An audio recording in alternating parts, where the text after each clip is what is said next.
नमस्कार दोस्तों, हमारी आज की कहानी है कभी कभी अपने भी पराये हो जाते हैं। सुरभि दीदी, अभी कहाँ जा रही हो? बाहर बहुत बारिश हो रही है, अभी अंदर आ जाओ। मीनाबाई ने जाती हुई मालकिन को रोका। आप काम करो, मैं देव दर्शन करके आती हूँ, बस 5 मिनट में आ रही हूँ। सुरभि स्कूटी स्टार्ट करके जाने लगी।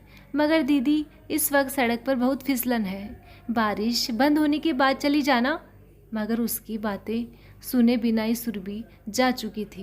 बारिश झमाझम बरस रही थी और बिजली भी कड़क रही थी। सुकेत अखबार पढ़ रहे थे। दोनों छोटी बेटियां वहीं आंगन में खेल रही थी। मम्मी कब आएगी? रिंकी जिद करके बोली। मुझे उनके हाथ से ही दूध पीना है।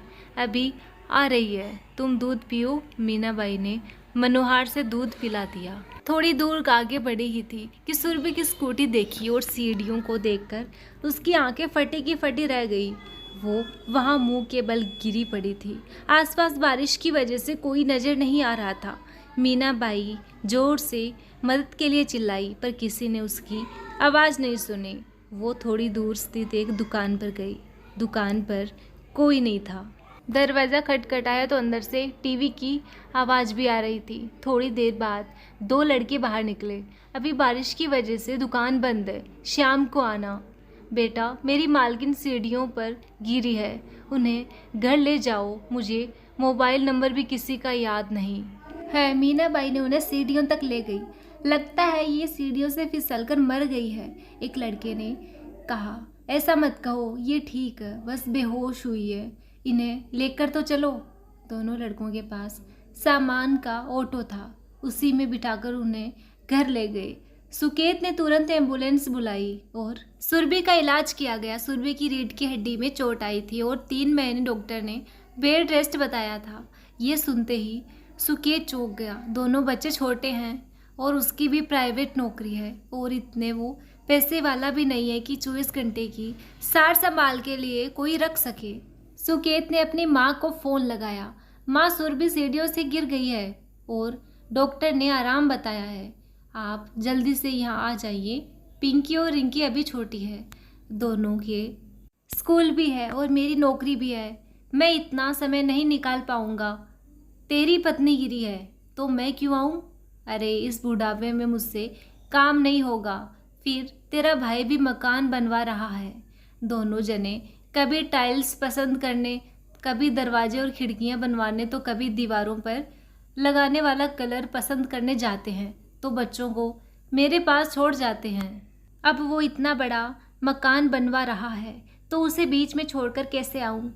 तूने तो आज तक माँ के लिए कुछ नहीं किया, बस अपने परिवार को लेकर अलग रह रहा है। तेरा भाई तो मेरे लिए अलग से आलीशान कमरा बनवा रहा है। मुझे परेशान मत कर, तेरी पत्नी तू जाने, तेरे बच्चे तू जाने। और उन्होंने फ़ोन रख दिया। माँ, ऐसा मत कहो, मेरा परिवार आपका क्या परिवार नहीं है? आप ऐसा क्यों कर रही हैं? हम दोनों की सेवा में क्या कमी रह गई है? मैंने और सुरभि ने कभी आपकी सेवा में कोई कमी नहीं रखी। आज हम दोनों को आपकी ज़रूरत है। आप आ जाएगी तो मुझे भी सहारा मिलेगा, और अब तेरी संतान को खिलाने के लिए हमारे पास पैसे नहीं हैं। तू कब तक तेरे परिवार का बोझ हम पर डालेगा? ये बातें सुरभि को चुभने लगी और वो रात को कमरे में बोली, तुम कुछ नौकरी क्यों नहीं करते? कुछ नौकरी करके कमाओगे तो हम भी अपनी संतान को पालेंगे। ये संतान आपकी जिम्मेदारी है, आपके मम्मी पापा की नहीं। लेकिन उन्हें इस हालात में छोड़कर मैं कहाँ जाऊँगा?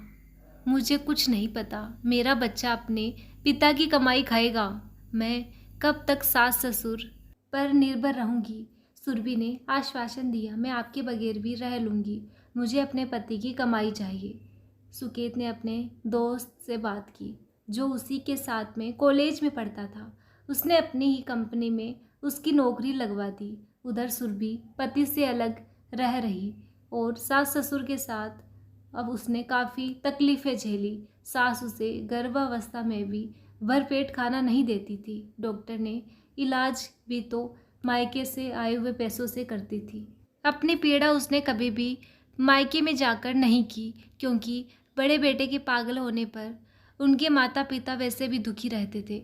सुकेत के जाने के बाद 5वें महीने सुरभि ने पिंकी को जन्म दिया, पर अभी भी सुकेत अच्छा कमाने नहीं लगा था। अभी इतनी सैलरी नहीं थी कि वो अपनी पत्नी और बेटी का खर्च उठा सके। सुरभि 5 महीने तक भगवान से प्रार्थना करती थी कि सारे देवी देवताओं को मनाती थी।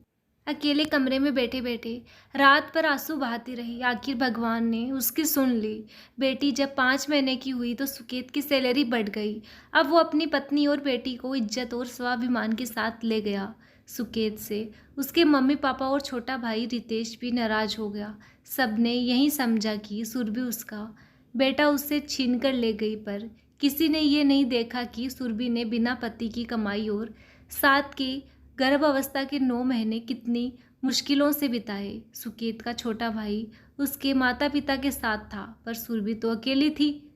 पत्नी को पति के प्यार के साथ जीवन निर्वहन के लिए हर महीने रुपए भी तो चाहिए। आज 10 साल हो गए। सुकेत और सुरभि माँ के पास जाते पर वो हमेशा नाराज ही रहती। एक दिन अचानक रात को फ़ोन आया कि सुकेत के पापा अब नहीं रहे। वो पूरे परिवार को लेकर वहाँ रहा और सारा काम किया। पिता के क्रियाक्रम में आधा खर्च भी दिया। जब खर्च ज़्यादा होने लगा तो उसने माँ से असमर्थता जताई, तो माँ ने यही कहा कि समाज को दिखाने के लिए ये सब तो करना पड़ेगा, चाहे तू कर्ज ले या किसी संबंधी से उधार ले। माँ की बेरुखी संकेत को तोड़कर रख देती थी। वो दिन रात आंसू बहाता था। ऐसे में उसे सुरभि ही संभालती थी। अब बंटवारे की बात आई तो माँ ने दोनों बेटों के साथ भेदभाव किया। छोटा बेटा पैसे वाला था तो उसे बड़ा घर, खुद की जमीन और गहने सब दे दिए, और बड़े बेटे को सुकेत को मुश्किल से भरा घर चला रहा था, उसे एक पुराना छोटा सा घर दे दिया। सुकेत ने जरा भी विरोध नहीं किया। उसे माता पिता का आशीर्वाद समझकर रख लिया और अपनी जिंदगी जीने लगा। आज भी सुकेत जब भी फ़ोन करता है, कभी माँ ढंग से और प्यार से बात नहीं करती है। उसका सारा प्यार छोटे बेटे रितेश के लिए ही उमड़ता है। छोटा बेटा उन्हें हर बात में सही लगता है और सुकेत सुरभि हर बात में गलत ही लगते हैं।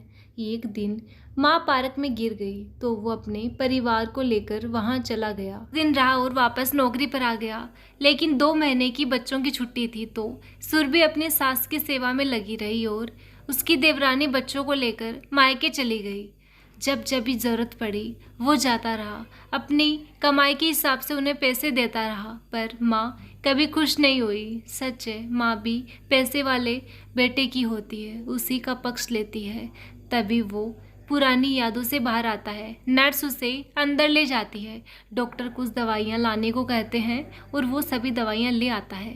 5-6 दिन बाद अस्पताल से छुट्टी मिलती है। सुरभि भी बड़ी परेशान होती है। आखिर दोनों छोटी बेटियां हैं, घर है, सुकेत का ऑफिस है, सब कुछ कौन संभालेगा। उनके मायके में मम्मी पापा है नहीं और भैया भाभी माता पिता के जाने के बाद पराये हो गए हैं। बेटी का मायका ही छूट गया है। सुरभि जैसे ही घर को शाम को आती है, पूरा घर व्यवस्थित था।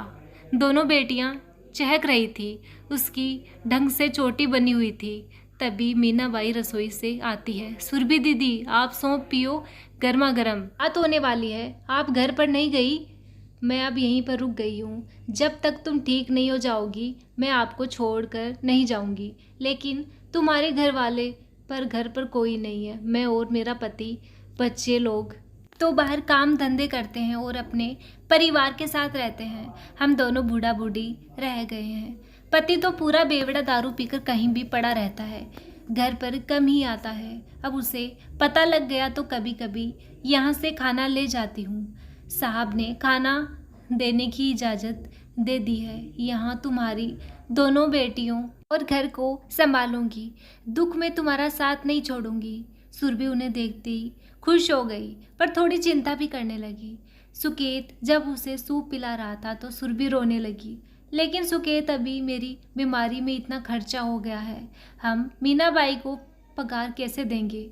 उन्होंने तो बड़ी रकम मांगी होगी। ये काम वाली ऐसे ही मौके का फ़ायदा उठाती है। नहीं सुरभि, मीनाबाई ऐसी नहीं है। आज उनकी वजह से ही तुम जिंदा हो। तुम्हें ढूंढते हुए वो ही मंदिर तक पहुंची, वरना मैं तो घर पर अखबार पढ़ रहा था। उन्हें तुम्हारी चिंता हुई, वो ही बेहोशी की हालत में तुम्हें घर लाई और जितने दिन तुम अस्पताल में रही उन्होंने ही घर संभाला। मैंने कहा कि मीनाबाई, हमारे पास बहुत ज़्यादा पैसे नहीं हैं। तो वो बोली, साहब 2 रोटी के लिए घर घर काम करती हूँ, आप वो ही 2 रोटी खिला देना, वो ही मेरी पगार होगी। अब देखो ना, घर और बच्चों को बिल्कुल अपना समझकर पाल रही है। सुरभि ने सुना तो उसकी आंखों में आंसू आ गए। सुकेत, ईश्वर ने हमारे लिए मीनाबाई को ही भेज दिया। अब हमें किसी की ज़रूरत नहीं है। वो पराई होकर भी हमारे लिए सगी से बढ़कर हो गई है।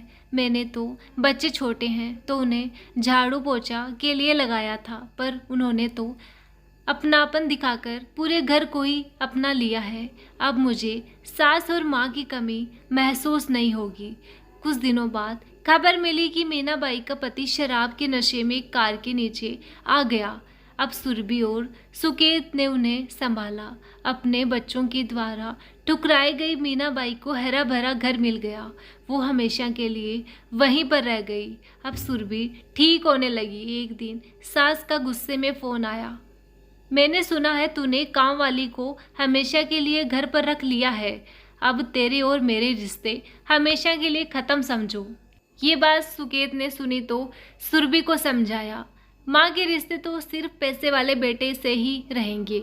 तुम जरा भी दुख ना करो। कभी कभी पराये भी अपने हो जाते हैं और जन्म देने वाले भी पराये हो जाते हैं। सुरभि, सुकेत, मीनाबाई दोनों बच्चों के साथ सुखपूर्वक रहने लगे। ये सच है, कई परिवारों में सिर्फ पैसे वाले बेटे की ओर ही माँ बोलती है।